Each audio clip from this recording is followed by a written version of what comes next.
Dear students, आप मे और might जो कि मॉडल वर्ब्स हैं उनके कहाँ पे इस्तेमाल किया जा सकता है, उसकी जो पॉसिबिलिटीज़ थी वो हम सीख चुके हैं। अब मज़ीद उनमें से कुछ जो मोस्ट इम्पॉर्टेंट हैं उनको रिवाइज़ करते हुए हम उसका स्ट्रक्चर के सेंटेंस के अंदर वर्ब से पहले कैसे उसको यूज़ करते हैं उसकी बात करेंगे अभी। अ, पहले तो याद रखिए कि we use may and might when we are not sure about something in the present और फ्यूचर। हम मे और माइट उस वक्त इस्तेमाल करते हैं जब हम किसी चीज़ के बारे में कोई इम्कान ज़ाहिर कर रहे हो लेकिन हमें यकीन ना हो, हम बिल्कुल पक्के यकीन के साथ अ, अ, जो कहना चाहते हैं वो ना कह सकें, तो फिर हम मे और माइट को यूज़ करते हैं। इसकी एग्जांपल्स देखिए, पहले स्ट्रक्चर सुन लीजिए कि जैसे मैंने एक जुमला बोलूं, ही मे ही मे कम टुनाइट, तो इसमें स्ट्रक्चर देखिए कि ही सब्जेक्ट है और उसके बाद मे यूज़ किया है, फिर come come is the root form of the verb come, यानी the basic first form of the verb without anything added to it. इसके बगैर हम हमेशा यूज़ करते हैं मॉडल्स के साथ, जितने भी मॉडल्स हैं। इससे पहले हम कैन और कुड भी कर चुके हैं। और फिर फर्स्ट फॉर्म लगाने के बाद आगे अगर कोई ऑब्जेक्ट है वर्ब का तो वो हम लगा सकते हैं, या एडवर्ब हो सकता है। जैसे मैंने अभी आपको एग्जांपल दी, ही मे कम टुनाइट।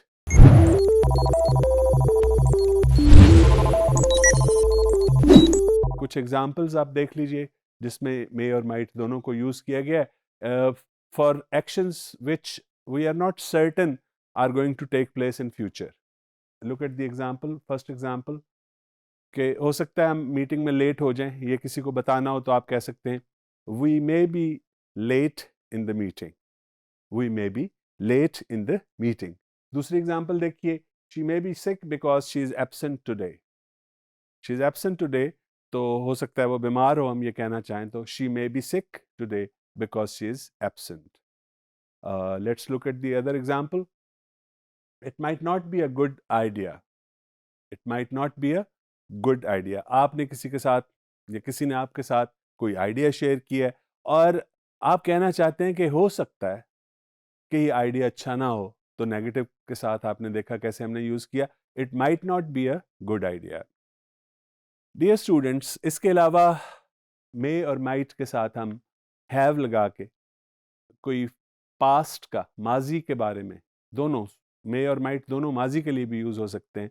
जब हम कोई माजी के किसी इम्कान के बारे में जो हो सकता था या हुआ, वो ऐसी बात करना चाहें तो इसका स्ट्रक्चर क्या है कि पहले सब्जेक्ट है, you have a subject, then you have got may have और माइट हैव, और उसके बाद पास्ट पार्टिसिपल फॉर्म यानी third form of the verb.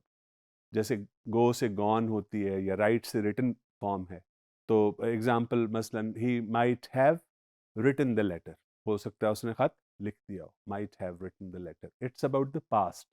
तो पास्ट के बारे में गैसेस बताने के लिए, कुछ अंदाज़ा लगाने के लिए हम मे हैव और might have with the third form of the verb use करते हैं। इसकी कुछ एग्जांपल्स हैं, आप अपनी स्क्रीन पे देख सकते हैं। I haven't received your letter. It might have got lost in the post. It might have got lost in the post. हो सकता है वो पोस्ट में गुम हो गया और मुझे तुम्हारा खत नहीं मिला। दूसरी एग्जांपल देखिए, they might have arrived by now. कुछ लोगों ने आना था तो आप कहना चाहते हैं कि वो आ चुके होंगे, तो आप कह सकते हैं they might have arrived now. Dear students, इसके अलावा सिर्फ माइट जो है, हम माजी में अगर किसी ने कुछ विश किया हो तो उसके लिए उसका माजी में पास्ट, मे का पास्ट जो है वो हम माइट के तौर पे सिर्फ माजी में इस्तेमाल कर सकते हैं, और उसका स्ट्रक्चर वही है, मे के बाद रूट फॉर्म या first form of the verb use की जाती है। चलिए एग्जांपल देखते हैं। He asked if he might borrow the bicycle, request थी ना माजी की, उसके लिए हमने he asked in the past if he might borrow the bicycle. तो इस तरह हम इसको माजी के लिए सिर्फ माइट को यूज़ करते हैं।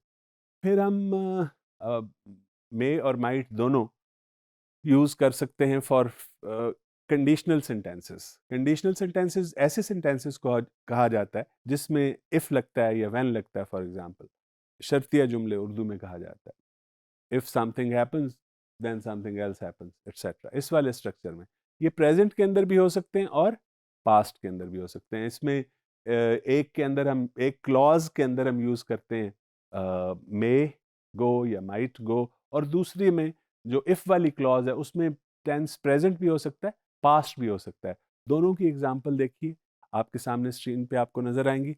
If Faiza comes she might look after the children. If Faiza comes, देखिए इस क्लॉज के अंदर फायजा कम्स प्रेजेंट टेंस है, she might look after the children और she may look after the children, both are possible. और अगर इफ वाली क्लॉज के अंदर पास्ट हो, इफ फायजा कम्स की बजाय हो इफ फायजा केम, तो उसके बाद भी वही वाला स्ट्रक्चर लग जाएगा, she might take care of the children और she may take care of the children. Past में बेहतर है कि आप माइट ही यूज करें, मे को अवॉइड करें। डियर स्टूडेंट्स, ये हमने कुछ मज़ीद एप्लीकेशन टेक्निक्स मॉडल वर्ब्स मे और माइट की देखी। कुछ सेंटेंसेस हैं आपके सामने अभी आते हैं, और उनको देखिए और बताइए या गेस कीजिए कि किस तरीके से मे और माइट को यूज़ किया गया, फॉर व्हाट पर्पस, किस मकसद के लिए मे और माइट यूज़ किया जा रहा है। मैंने आपको बताया ना कि रिक्वेस्ट के लिए यूज़ कर सकते हैं हम, रिक्वेस्ट के अलावा परमिशन सीख करने के लिए या परमिशन देने के लिए भी हम यूज़ कर सकते हैं। कि कोई चीज़ मना हो फॉर्मली तो उसमें फिर नेगेटिव के लिए मे नॉट के साथ भी हम उसका इस्तेमाल देखते हैं। ये सारी चीज़ें आपको इन एग्जाम्पल्स में नज़र आएंगी। जल्दी से एग्जाम्पल्स को देखिए, पेन और नोटबुक पकड़ लीजिए और नोट डाउन कीजिए। Look at the first example. I am not sure but I think my camera may be broken, may be broken. I'm not sure, but my camera may be broken. It shows that there is a possibility, but I'm not sure about it, that my camera could be broken, may be broken. Let's look at the next sentence. I don't know where your gloves are. They might be in the kitchen. I don't know where your gloves are. They might be in the kitchen. तो क्या बताया जा रहा है या क्या किस चीज़ का इजहार हो रहा है? जी बिल्कुल, एक प्रोबेबिलिटी का, एक पॉसिबिलिटी का, जो but the speaker is not sure कि वहाँ होंगे ग्लव्स कि नहीं होंगे। नेक्स्ट एग्जांपल देखिए। We are late, the play might have started. We are late, the play might have started. जैसे मैंने कहा कि हम गैस के लिए भी माइट हैव और मे हैव लगा सकते हैं कुछ गैस करने के लिए। तो अब गैस किया जा रहा है कि हो सकता है प्ले स्टार्ट हो चुका हो, the play might have started. Next example देखिए। May I have your attention please. May I have your attention please is, as you know, is a simple request. Fine. Next example देखिए। You may make one telephone call.